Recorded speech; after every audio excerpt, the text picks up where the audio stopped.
إني قدان أكو من سلاسنين جري أتو دنيان ربي برت جد حديثني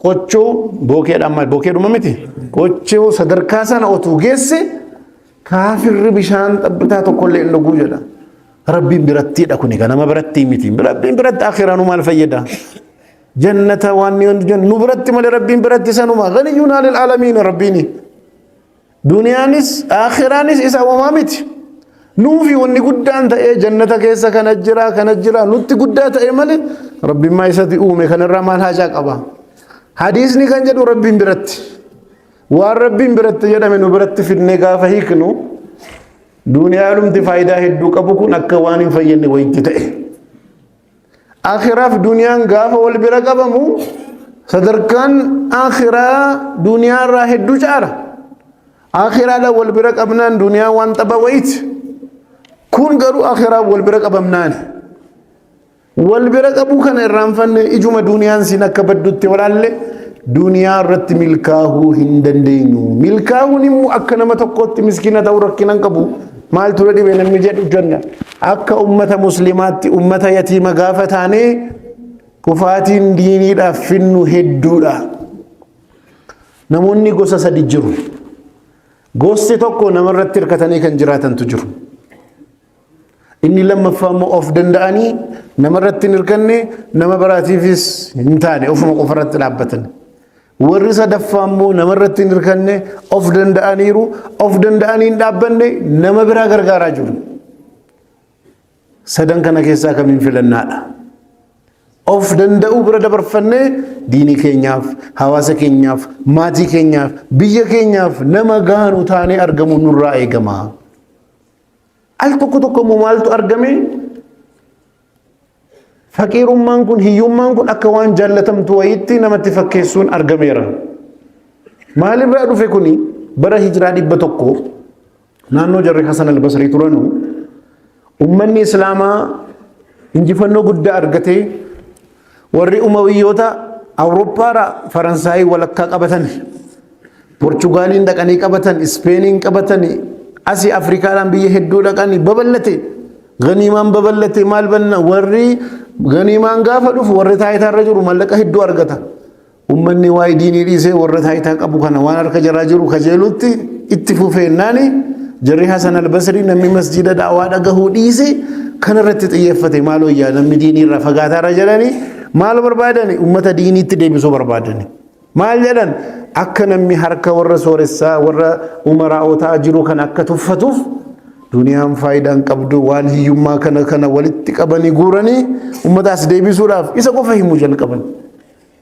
والنجر ركنا كيسا أمة باف نجدني كان دابتاتا يحفي جرّي مامو النووي سدفني أكا مكا هيسي چالو جدني فقراء وتاف دفتوني مسلمة كمي تجالو جدني بابي كاو برغهامي أمني مسلمة واي يوم مامل واي چالو دغتمچو اسلام ما كيسه دينا گدم بك گدا قبا ورانا بدري دغيسنيت مالي گدمي بدرين ورانا ايكونوميتي وابرا كيسنجرو بدرين ورانا ايكونوميت دينا گدي اف جدمي بدرين گدمي اكنت سنت ماميرا ني مامني مالي في ور مسلمة غاف مكان ترانو قبينيا ساني إرّا سامني أرياني ور مشركة هجرة رفني مدينة غلن مسلمني هيسة ور مكان رفي مهاجرتوني أما غرو مالك أجرا سامة سنان اتين دلدل أجر أبو سفيان دلدل كان قبتي يروني مدينة دبر فتو غراسن الرّا قبينيا كينيا هدي بفنو جدني مريتني نور راسامني دلدل كينيا قبينيا كينيا دلدل أجر كميت تشلفني تينيا شوران قدامي كا جدني فولاني بهاني رسول ربي صلى الله عليه وسلم غافا فولاني بهانو أبو سفيان إسكرا أدام مري لكتبه جري أبو جهل مو قبيني سندي فولا رسول أف صحابوني صلى الله عليه وسلم فولا تشوف ديما رجلاني قبيني سن أكم فولا تمن جدني ورانا قبتاني دفن غافا دفن جري رسولا قبيني كيني دي بفن ألاف دفن ور أبو سفيان مو قبيني دقتني فولتني قالن جري لمن جري أبو جهليف جري رسولا ولتدفني بدرين أرقميتشو منا كم بحني في qabeenya muslimaa deebisiisuudhaaf badriin illee badril kubraan diinagdeedhaaf jedhamee godhame asliinsaa kan mana bahameef addunyaa kana guutuu yoo ilaaltan lafa torbadiisaati lafa tokko irra jiru kan halaallu lafa tokko kana keessaa yoo guutuu addunyaa fudhanne harka afur keessaa harki sadi bishaani haa ta'u jennee yoo afrikaa laallee addunyaa guutuu irra xiqqatti afrikaa keessaa Itoophiyaa fudhannaan baay'ee xiqqatti Itoophiyaa keessaa Oromiyaa fudhannaan baay'ee xiqqatti Oromiyaa keessaa godina Baalee fudhannaan xiqqatti Baalee keessaa Roobeen fudhannaan baay'ee xiqqoo Roobee keessaa ganda sin sooressa jettanii namicha beektan ganda sana fudhannaan xiqqaatti ganda sana keessaa safara isaa yoo fudhattan xiqqaatti safara isaa keessaa kaaree 200 kan itti ijaarrate zeeroo galte jechuudha akka waan guddaatti ilaalaa jirra jechuudha isuma kana guutuu isinii fi kan jedhe diinii islaamaa nassaruudhaa fi nuu abbaa qabeenya kanaa ta'uu qabna hiyyeessa ta'uun mataan gadi nama qabachiisa harka waa dhabuun diinii keenya akka hin taane godha kanaaf rasuulli rabbii sallallahu alaihi wasallam salaata keessa du'aa'ii godhu maal jedhani اللهم إني أعوذ بك من الكفر والفقر يا رب ستين بقد ستين بقد مال كفري في يوما هيك دبينا كان الوالد كده تموت كم وانغاري تعالى كان الكفر كاد الكفر أن يكون كاد الفقر أن يكون كفرا hiyyummaan kufrii ta'uudhaaf dhihaate bakka hiyyummaan jiru hunda warri kafarsiisu achuma bobba'a zayitii qabate sindee qabate maal qabate maaliif garaa beela'aara namichi sun garaa dhagaha achiin itti seenuudhaaf diinii irra nama baasuudhaaf karaa kanaan godhama akka muslima tokkotti olaalle sababa waa dhabuudhaan bakka hin taane dhaabbachuu hin qabnu حديث يروح الدو مسجد التسنيه من مكاس حديث الوسيلة جنان تجر نموت سد التراني نموني سدن كون أتو كرا ديمنو اتليه بك وي لكني هبولو جدني غار وي كيس سينني أچ كيس جرا بولو جرو دكان قدان دفيت تشوفمي كيس بهو دبمن بك خران التيم بهنو نجرو دعاي كدچو ملي جدن مال هجي خيري دلغنيني ربي اتحاديان نو جدني achi keessaa tokko maal jedhe dubartii mucaa eessumaa isaa kan taate qunnamtii saalaa dalagna jennaan na diddee jedhe gaafa rakkattu maallaqan sii kennannaan didde gaafa dura gaafa rakkattu ishee haa ta'u jettee dhufte uffata baafannee zinaa dalaguudhaaf yeroo qophoofnu ittaqillaa naan jette rabbiin sodaadhu naan jette kanan dhiisee ka'e siif jecha du'aayii goonaa taqabbalii jedhe bakki kan koo waa'ee dubartii kanaa yaada gaafa maallaqni siin barbaachifne didde gaafa rakkattu immoo ishee haa ta'u birrii fudhachuu jettee dhufte dhabuun bakka hin taane nama dhaaba hiyyeessa ta'uun fuula namaa bira nama dhaaba harka namaatti hiixachuu bira nama geessa nama gaddisiisaa nama boochisa gaafa waraana Tabuuk Madiinaa irraa kiiloomeetira 1000 fagaata akka waraana biraa iccitiidhaan qabameen deemamne fagoodhaa qophaahaa jedhanii himan ummanni hedduun gaafa qophiitti seenu warri hiyyeessaa waan ittiin qophaahan dhabane dhufanii rasuula rabbii sallallahu alaihi wasallam waan ittiin qophoofnu maallaqa nuu kennii jennaan rasuullis waraanaa qoodanii waan qabu hin dandeenye nama hundaa kennu achumaan gaafa dhabanu ni boohanii quraana keessatti maal jedha ijji jaraa imimmaan buuste maaliif dhabuurraa kan ka'e waan ittiin bobbaasan waraana waan dhabaniif dhabuun bakka khayrii irratti gaafa namni waa godhatu nama keessaa hafuuni nama bochisa nama gaddisiisa malee waan ittiin boonanu miti jechuudha akka muslimaatti mataa ol qabannee diinii keenya walaantummaa fiduudhaaf barbaachisaadha hojiin rabbiin mu bakka muslimni jiru hunda addunyaa irratti bakka kaan nadaajii godhe bakka kaan bakka qonnaa godhe bakka kaan albuuda godhe bakka muslimni jiru hundi waa jira otu makkaa hajjii warra dhaqxan otu saa'udiin hiyyeessa dadhabdu wayii taateewu haramu masana irratti kaaba irratti uffanni uffifamu sun utuu hin jiraan shaklaadhuma sana utuu dhaqxanii argitanii masjidni jenereetara hin qabu intini hin qabu addunyaarra cinqiinsaa rakkisaa ture. Barana hajjiidhaaf makkaan bakka hajjii sanatti elektirikiin mootummaan saawudii fayyadame elektirikii Itoophiyaan guutuun qabdu wal qixa. Aljazeeraa irratti riippoortii fayyadamu Itoophiyaan guutuun wal qabduun elektirikiin makkaa qofatti otoo hin qabaanne yoo jedhaga. Akkana namni gaafa dhaqu sana bakkaan akkasiin bar kaabaan akka kana otoo qabaanne mustawaa diinii keenyaatu duukaa ol ka'a. Sadarkaa diinii keenyaatu ol ka'a. Oduu hundi keenya iyyuu maaltu na dhibe taane hiyyeessa taane hoo diinii keenya hin kuffifna. Diinii keenya nama biraa akkatti tuffatu godha.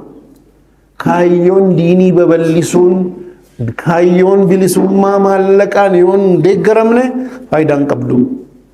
Bilisummaa maallaqaa yoo hin qabaanne waan barbaadan barachuudha jettanii hojjechuudha jettanii farankaan yoo sin hambise akkam ta'a.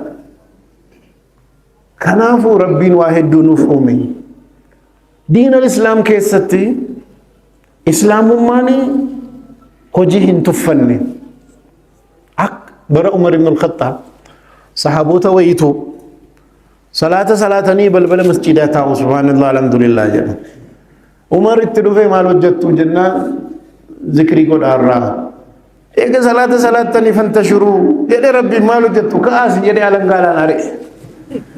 Torban dhufuus achuma taa'u ammas dhufee ari'e. Torban sadaffaas itti fufanii callisee beeytal maaliin dhaqee maallaqa hammamtu jiraa jedhee gaafate. Itti man namoota kana naa lakkaawaman jara kana waraanatti ramadee hunda jaraa dirqiidhaan fuudhee safaraa xaabiyaa geesse. Nama tokko mana akka tajaaratanu maallaqa. Baatii jaha waan ittiin nyaatanu maallaqa kenne. Lafa qonnaa kenne. Meeshaa qonnaa kenneef. Salaata yeroo salaataan ala masjida dhuftaniinnan wattaaddara jara kana irratti hirmichaa fudhaa jedhame ajajame. Ummanni itti dhagahame warra ibaadaa godhu Umar masjida ari'ee jedhanii Umar itti kaan. Umar hin dhagahu jedhe. Achumaan booda jarri kun dirqama wattaaddarri dirqisiisee hojii baran. Qabeenya horatanii amma maatii horatanii ijoollee argatanii maal jedhan jarri. Rabbiin jara sanarraa halaalu saantima xixiqqoo nuti darbatanii ni akkanaa kan otuun arginu dabarsanii oolanii jedhan. Har'a of danda'anii maatii horatanii ijoollee horatanii akkana ta'an. Sahaabaa tokkotu rasuula rabbii sallallahu alaihi wasallam bira dhufee haadha manaa na fuusisaa jedhani. Maal qabdaa jedhani waan qabu jedhu akkam waan qabdu waan qabu jedhu. Callisanii mana keessa maaltu jira jedhani. Akka minxaafii wayi kan itti rafu wayi jirtii isii jira innaan dhaqee fidi jedhaniin fidi. Masjida dhaabbatanii eenyuun irraa bita kanaa jedhani. Tokko diinaara tokkoon hin bitaa jedhe caalbaasiidha. Inni tokko lamaanan bitaa jedhe hin gurguruu jedhan. Tokko sadi jedhe hin gurguruu jedhan. Namni diinaara sadi ol kaffalamu gaafa dhabamu isa sadi jedhatti gurgurani Rasuul Rabbi sallallahu alaihi wasallam. Achumaan sahaabaa sana waamanii bakka gabaa deemiiti jedhan. Qottootti muka muranu biti jedhan. Baddaa kana ni beekta miti achirraa muka burtaa gabaatti gurgurtaa torbii lamaaf balbala masjidaa akkasiin agarree jedhan. Kana gurgurii namichi maallaqa sassaabbate amma haadha manaa fuudhii jedhanii. Hojii jalqabsiisanii jechuudha. Of danda'i jedhanii karaarra buusanii. Harka duwwaa namarratti hirkatanii ani mu'minaan hin jiru. Yookiin harka namaa ilaaluu dhiisuudhaan namatti hirkatanii ka'anii immoo waan akka kanaa hin jiru. Of danda'uun waajiba. Diin al-Islaam keessatti namni tokko nyaata nyaatu hunda keessaa wanni caalaani sadaqaa mana rasuulaatii miti. Yookaan mooliidas miti. Nyaanni caalaani harka ofiitiin dafqa ofiitiin waan hojjetanii nyaatantu rabbiin bilatti namaa caala. Dafqa ofiitiin waan hojjetanii nyaatantu namaa caala. Akka muslimaatti waan guddaa hawwaa. Mee Nabi Suleymaaniin jedha maal jedhan rabbiin mulkii hin gaafatan. Rabbiin mootummaa naa kenni mootummaa akkamii? Laa yanbagii li ahadin min ba'di. Ana booda nama tokkoofillee mootummaan kennini mootummaa addaa guddaa naa kenni jedhan. Haraama gaafachuu kan kennuuti rabbi. Akka muslimaatti waan guddaa kadhachuun amma namni maal jedha? namni tokko waan khayriin ooleef waan gaarii argatee chummaali jedhan Rasuul Rabbi sallallahu alaihi wasallam. Haadha manaa gaarii tokko, mana bal'aa jedhan lama, konkolaataa ittiin deemu yookaan waan ittiin deeman kana qabaachuun khayriin argamuu mallattoodha jedhan. Mana bal'aa jedhan. Bal'aa kan jedhe anaa miti Rasuul Rabbi sallallahu alaihi wasallam. Bal'inaan himani mana bal'aa. Kan ittiin deemanu bareeddu bara kana konkolaataa bareeddu. Haadha manaa gaarii sadan kana wal bira qabanii himani. Akka muslima tokkotti akka miti ni'imaa rabbiin nu oole itti fayyadamuun nurraa eegamu. Akka maallaqni faayidaa hin qabneetti haasa'uun sirrii miti. Faayidaa qiimaa hedduu qaba. Usmaan ibn Affaan amma yoomal qiyaamaat kan maqaan isaa dubbatamu maaliif? Sababa birriitiif. Waa biraa jira. Maallaqa barbaade diiniin barbaade hunda fuulduree fida. Jeeshul usraa waan barbaachisu maallaqa baase. Biiri Roomaa bitee akkana godhe. Waan adda addaa dalage. Rasuul Rabbi sallallahu alaihi wasallam gammadanii irra. Ammaan booda Usmaan waan barbaade dalagu Rabbiin biratti sammiinuu jedhan. Maal hojjeteet? Maallaqa qabu diiniidhaa baaseet. Awwal salfii dhaabbachuunis miliyoonara ta'uunis wal jalaan faallessine Usmaan. Amma keenya maal yoo sooressa ta'e masjiida irraa baqata. Yoo imaana qabaate immoo biizinasa irraa baqata. Kanatu wal faallessee nama rakkisaara. Ulamaa durii yoo fudhattan sooressa turan. Abu Haniifaa fudhaa, Bukhaarii fudhaa miliyoonara turan. Abu Haniifaatu maallaqa hedduu qabu. Namatu biizinasa dalagaaf qaxaramee bu'aa irraa walii qoodachuudhaan. Abu Yuusuf jennaan mazhaba Hanafii kan babal'isanii darasaa qabu. Ijoollummaadhaanii abbaan Abu Yuusuf imaamu Abu Haniifaa jalatti hin qara'in jedhe ari'an. Maaf guyyaa muraasa eega kitaaba qara'in booda dhabaniin miirra gurbaan sun eessa deemee jedhanii gaafannaan abbaatu dhawwee akka hin qaraane jedhan. Abbaa waamanii maa qiraatii dhawwitennaan ati masjida teessee qaraasiftee biizinasni kee alaa namni dalagaara. Mucaan kun yoo fiiggate malee maal qaba harkaa? Olii gadi fiiggate waa argachuu qaba. Kanaafan dhawwee jennaan guyyaatti fiiggatee maal argataa jennaan maallaqa hammanannaan anatu kafalaa waan inni fiiggatee argatu haa qara'u jedhan. Haala sanaan mindaan kafalanii qaraasisanii abbaani Abu Yuusuf itti dhagahamuu dide. Maal jedhan Abu Haniifaa mucaan kan kee kun bakka guddaa gahaa kallattii qiraatii kanaatiin bakka guddaa gahaa warra khulafaa'otaa waliin taa'ee nyaata sadarkaa nyaata addatti sadarkaa sana gahaa jennaan abbaan baay'ee keessan seenne birriin kafaltu kafallaan haa ta'u gaa jedhee gale kanaan hojii rabbi immoo Abu Yuusuf kun ka bu'aan Abu Haniifaa mindaatti baasanii itti kafalaa qaraasisan kun guddatee sadarkaa olaanaa gahe. Bara Khaliifaa Haaruun Rashiid qaadii qudaat godhamee filatame akka fedhii ministeera jechuudha. Haala kana waltajjii adda irratti nyaanni qophaa'ee waliin gaafa nyaatanu Abu Yuusuf nyaachuudhaaf harka hiixatanii kolfani. Maaliif kolfitonnaan Abu Haniifaan ija sammuu isaatiin guyyaa hadhaa kana dur argee jedha. Abbaan koo garuu hin liqimfamneefi jedhee yeroo sana. Sadarkaa kana gahaa jedhee Abu Haniifaan akkan as gahu kana ija sammuutiin dur argee. Kunu har'a rabbiin asiin naan gahee jedhan. Imaamu Bukhaarii fudhaa sooressa jabaa turan miliyoonara turan. Hadiisa kana hunda yeroo deemanii barreessan eenyutu duniyaa isaanii danda'e. Biizinasa namaa waliin dalaguu qabeenya maatiirraa aalanii warra naggaadeetti kennanii bu'aa waliin argatu. Qissaa tokkoon isinitti magaaf tokko Imaamu Bukhaariitu diinaara 20,000 markabaan fuudhanii waa bituudhaaf bakka wayii deemu. Gaafa deemanu markaba irratti muslimni tokko waliin dhaabbate muslima. Eessa deemtu jennaan magaalaa kanan deema. Maaliif deemtu innaan waan akkanaa bituudhaaf. Hammamiin bittu innaan 20,000 diinaara. Tun saantima warqee jechuudha. 20,000 qabanii harkatti qabdanii deemtu namichi kun egaa maali muslima ta'e akkamittan harkaa fudhaa yaaduu jalqabe. Maallaqa maqaa maal jedhee shooferii markabaatti kaapiteenii bira deeme diinaara 20,000 na jalaa badee namni hundinuu naaf asa katta'amuu jedhe. Amma isaan qabsiisuudhaaf ala dhufanu shofeeriin markabaa nama hunda sakattaanaa namni tokko diinaara 20,000 badeedan gaafa imaam Bukhariin argamu namicha sana maallaqa kana fuudhanii isaan bishaanitti naqan sakatta'amanii maallaqni sun dhabame namichi nan argadha jedhee kana hunda godhe ija jabeenya keessa namichi eega sakatta'amee dhabame wamaa siin goonu gaafa jedhamu imaam Bukhariitti dhufe deebi'e ati nama guddaa akkana kan hadiisa meeqa him ati sii sobda jedhe imaam Bukhari maal jedhani an hadiisa rasuul rabbi sallallahu alaihi wasallam sahiha kan ta'e adda baasuudhaaf qorachuudhaaf umrii koo guutuun maqaa koo eegee jedhan yoon maallaqa kana waliin qabame yoo biqee tashakkaman ta'a jedhan sakattaamee harka koo irratti argame maallaqni haqa koo ta'us ati sin nyaattu ani sin nyaadhu kanaaf bishaan keessa naqeen